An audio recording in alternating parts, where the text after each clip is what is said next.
Hi friends, എല്ലാവർക്കും ഷഗൂസ് kitchen മാറ്റിക്സിലേക്ക് സ്വാഗതം. ഞാൻ മുമ്പ് ചെയ്ത ചക്ക കേക്കിൻ്റെ വീഡിയോ എല്ലാവർക്കും വളരെ ഇഷ്ടമായി എന്നാണ് പറഞ്ഞത്. നിറയെ കമൻസ് ഉണ്ടായിരുന്നു.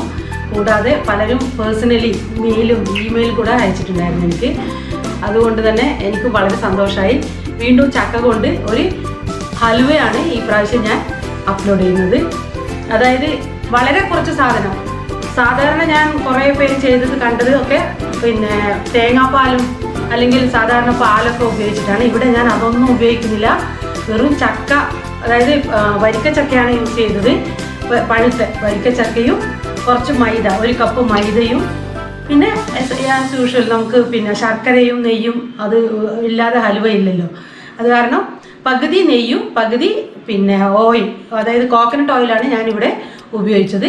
രണ്ടും കൂടെ ചേർത്തിട്ട് വേറെ ഒരു എസൻസോ അല്ലെങ്കിൽ ഏലക്കായോ ഒന്നും ചേർക്കുന്നില്ല. വളരെ നല്ല ടേസ്റ്റിയും നല്ല ഇതിൻ്റെ ടെക്സ്ചറും വളരെ നല്ലതാണ്. കയ്യിലൊന്നും ഒട്ടുകയില്ല, മുറിക്കാൻ കത്തിയിൽ പോലും ഒട്ടുകയില്ല. നല്ല രീതിയിലുള്ള ഒരു ടെക്സ്ചറിലുള്ള ഒരു ചക്ക ഹൽവയാണ് നമ്മളിവിടെ ഇപ്പോൾ ഉണ്ടാക്കി കാണിക്കാൻ വരും. നോക്കാം നമുക്ക് എങ്ങനെയാണിത് ഉണ്ടാക്കേണ്ടതെന്ന്. ഒരു 25-30 ചക്കച്ചുളയാണിത്. ഇത് ചുമന്ന കളറുള്ളതല്ല, ഒരു പഴുത്ത ചക്കയുടെ ചുള തന്നെ, പക്ഷേ ഇതൊരു ക്രീം കളറുള്ള ചുളയാണ്.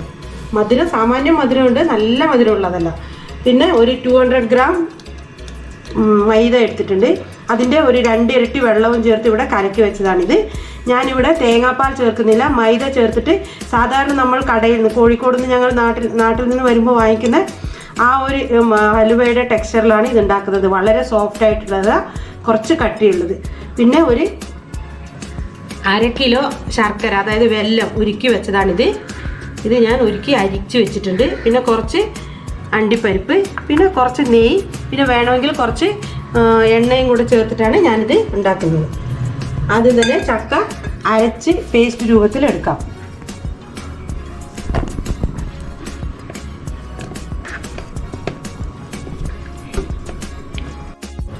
ഒരു പാൻ അടുപ്പത്ത് വെച്ച് ചൂടാകുമ്പോൾ, അതായത് അടി കട്ടിയുള്ള ഒരു പാത്രമോ ഒരു നോൺ സ്റ്റിക്ക് പാനോ നമുക്ക് ഇതിനു വേണ്ടി ഉപയോഗിക്കാം.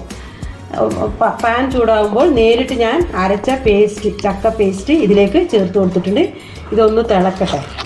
തിളക്കുന്നവരെ നമ്മൾ കണ്ടിന്യൂസ് ഇളക്കി കൊടുത്തിട്ടേ ഇരിക്കണം, ഇല്ലെങ്കിൽ അടിക്ക് പിടിക്കുന്നതായിരിക്കും.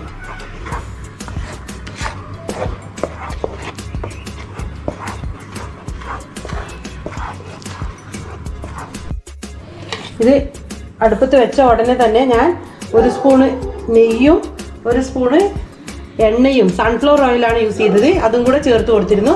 വീണ്ടും ഞാൻ 1 സ്പൂണൂടെ ഈ സ്പൂണിന് കുറച്ച് നെയ്യും കുറച്ച് എണ്ണയും ചേർത്ത് കൊടുക്കുന്നു.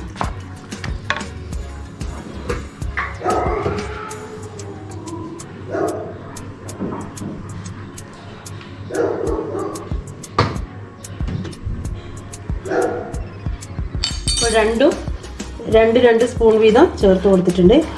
ഇതൊന്ന് ചൂടായി വരുമ്പോൾ നമുക്ക് മൈദയും കലക്കി വെച്ച മൈദ ചേർത്ത് കൊടുക്കാം.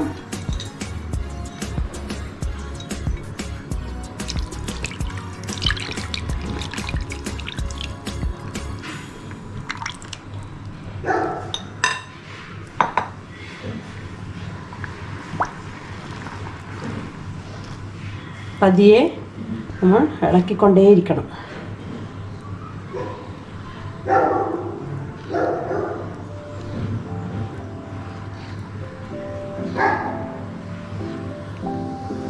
ഈ പേസ്റ്റെല്ലാം തന്നെ ഇതിൽ അലിഞ്ഞ് ചേർന്നോളും, അതിനെപ്പറ്റി ടെൻഷനില്ല.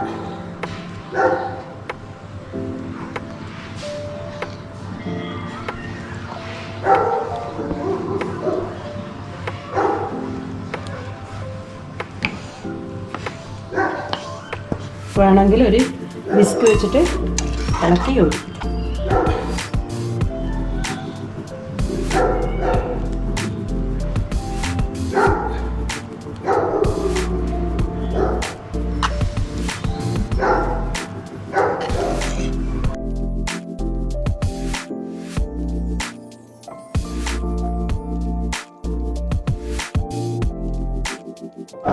കട്ടകളെല്ലാം ഉടഞ്ഞു വന്നിട്ടുണ്ട് എല്ലാം. ഇനി നമുക്ക് അരിച്ചു വെച്ചിരിക്കുന്ന ശർക്കര പാനി ഇതിലേക്ക് ചേർത്ത് കൊടുക്കാം.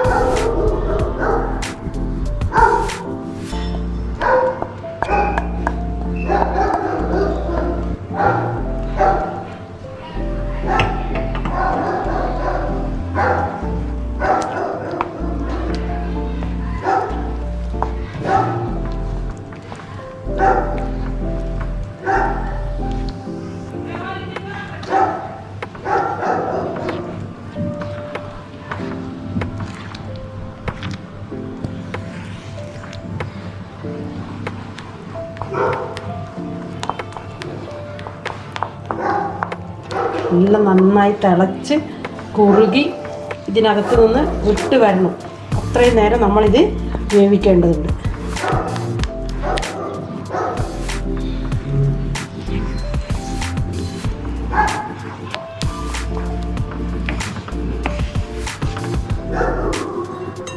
വിസ്ക് വെച്ച് ചെയ്യുമ്പോൾ ഇതിൻ്റെ അടിയിൽ തട്ടാതിരിക്കാൻ നോക്കണം. കാരണം ഞാൻ നോൺ സ്റ്റിക്ക് പാനാണ് ഇവിടെ ഉപയോഗിച്ചിരിക്കുന്നത്. മുകളിൽ വെച്ച് തന്നെ കലക്കി കൊടുക്കണം.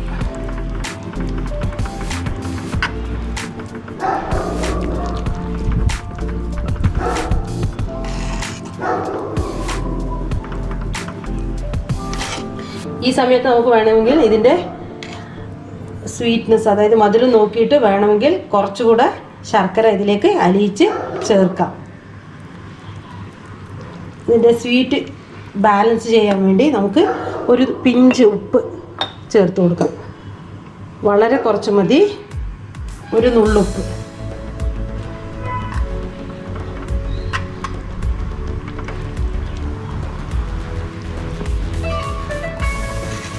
എല്ലാം വെന്ത് ഇതിൽ നിന്ന് വിട്ട് വരുന്നത് വരെ നമുക്ക് ഇളക്കിക്കൊണ്ടിരിക്കാം. ഇടയ്ക്കിടയ്ക്ക് അല്പം എണ്ണയോ നെയ്യോ ചേർത്ത് കൊടുക്കേണ്ടതാണ്.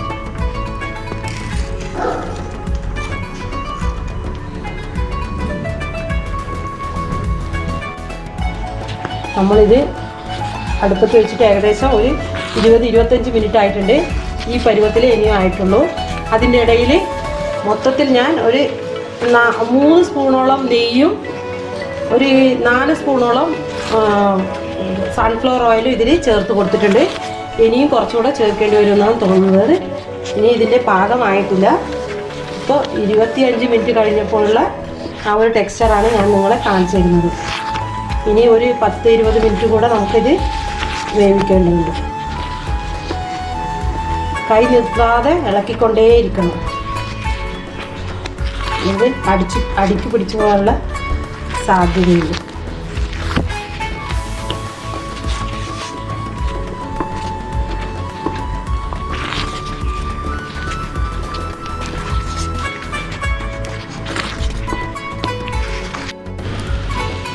ഏകദേശം ഈ ടെക്സ്ചർ ആകുമ്പോൾ നമുക്ക് ഇതിലേക്ക് എടുത്ത് വെച്ചിരിക്കുന്ന അണ്ടിപ്പരിപ്പ് ചേർത്ത്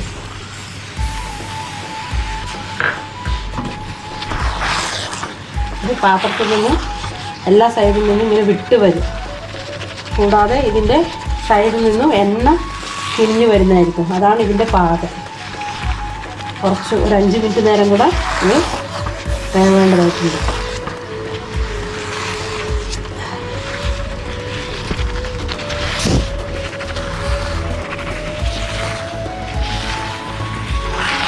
ഇപ്പം തന്നെ കുറേശ്ശെ വിട്ട് വരുന്നുണ്ട്. ഒരു 5 മിനിറ്റ് നേരം കഴിഞ്ഞിട്ട് നമുക്കിത് ഗ്യാസ് ഓഫ് ചെയ്യാം.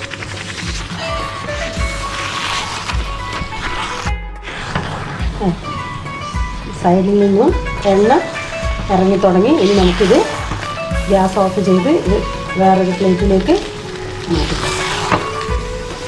ഇതാണ് ഇതിൻ്റെ പരുവം. ഇത് നമ്മൾ ഇളക്കുമ്പോൾ മൊത്തമായി ഇളകി വരണം. കണ്ടോ? ഇനി നമുക്ക് ഗ്യാസ് ഓഫ് ചെയ്യാം. ഒരു പാത്രത്തിൽ എണ്ണ തടവി വെച്ചതാണ് ഇത് പ്ലേറ്റ്.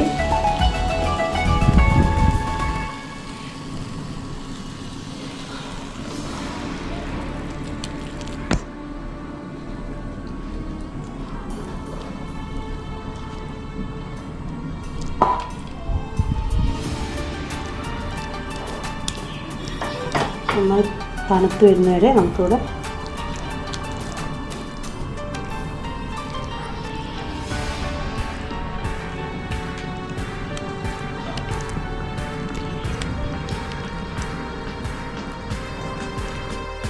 നേരത്തെ നമ്മൾ സെറ്റ് ചെയ്യാൻ വെച്ചിരുന്ന ഹലുവ ഇവിടെ തണുത്ത് നല്ല റെഡിയായി വന്നിട്ടുണ്ട്. ഞാനത് വേറൊരു പ്ലേറ്റിലേക്ക് മാറ്റിയതാണിത്. നമുക്കിത് വേണം ഒന്ന് മുറിച്ച് നോക്കാം.